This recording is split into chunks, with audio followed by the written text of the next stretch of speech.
So if you get the 4 orange flashes on a DT1, DT3 or STs from the XO range, but don't quote me on that, but that might actually be the same fault on other sensors. I know the BEA Activate had the similar, well, the identical 4 flashes for the same fault. Now it disappeared. So it's obviously a intermittent fault. So anyway, it'll come back.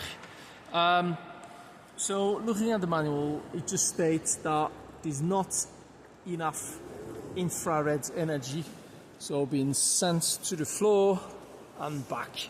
That can happen sometimes because of carpet on the floor being wet. That's not the case. It's actually an internal door. What does he start to do it? That's a mystery. However, there's a way around it. So if you use, so by the way, if you can't recognize that shape,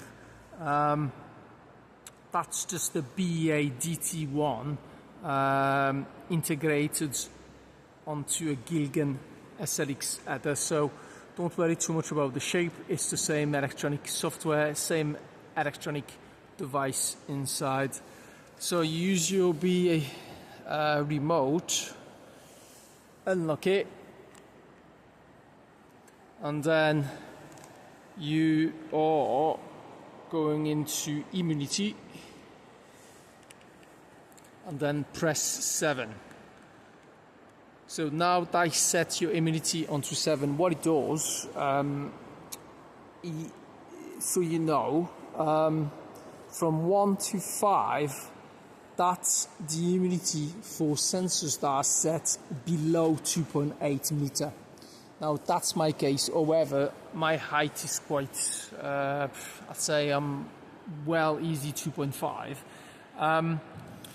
The immunity from 6 and 7, it's only for sensors mounted above 2.8. That's in the manual.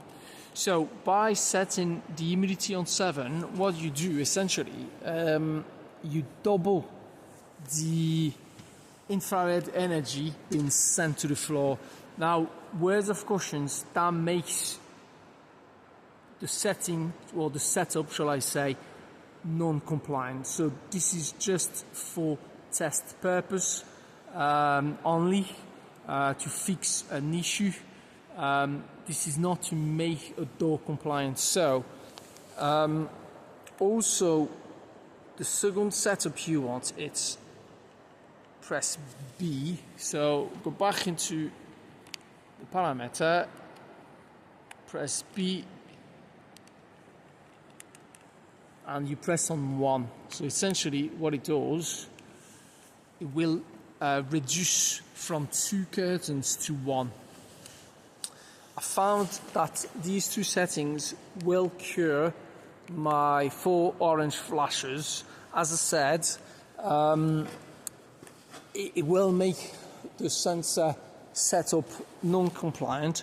This is only for test purposes and non-compliancy, so be warned by that. The settings will work on all XO ranges and even those combi scans, as they call it, or the side scans. This one is the side screen sensor. Essentially, it's just the ST being integrated to be connected onto the CAN bus of the SLX header. Same for the SL35s. The older generation of this side scan was essentially a BEA Activate. They start to be on the older side now, being all replaced with the newer type.